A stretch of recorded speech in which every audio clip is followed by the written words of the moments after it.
CM Revanth Reddy మరోసారి busy షెడ్యూల్తో పర్యటనలు చేపట్టనున్నారు. సచివాలయంలో కీలక సమీక్ష ముగిసిన అనంతరం ఆయన ముంబై, ఢిల్లీ పర్యటనకు వెళ్లనున్నారు. ఇవాళ మధ్యాహ్నం 2 గంటలకు సెక్రటేరియట్లో సీఎం మున్సిపల్ శాఖపై ఉన్నత స్థాయి సమీక్ష నిర్వహించనున్నారు. ఇటీవల ముగిసిన మున్సిపల్ ఎన్నికల ఫలితాల నేపథ్యంలో పట్టణాభివృద్ధి, మౌలిక సదుపాయాల కల్పన, పెండింగ్లో ఉన్న ప్రాజెక్టుల పురోగతిపై ఆయన అధికారులతో చర్చించనున్నారు. ముఖ్యంగా హైదరాబాద్ నగరాభివృద్ధికి సంబంధించి కీలక నిర్ణయాలు తీసుకునే అవకాశం ఉంది.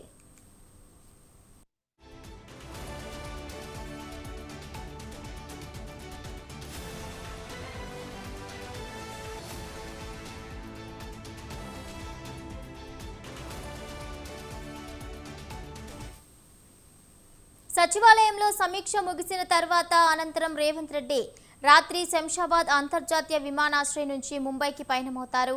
రాత్రికి ఆయన ముంబైలోనే బస చేస్తారు. రేపు ముంబైలో జరగనున్న ప్రతిష్టాత్మక క్లైమేట్ వీక్ కార్యక్రమంలో ముఖ్యమంత్రి పాల్గొననున్నారు. పర్యావరణ పరిరక్షణ, గ్రీన్ ఎనర్జీ, సుస్థిర అభివృద్ధిపై ఈ సదస్సులో ఆయన ప్రసంగించనున్నారు.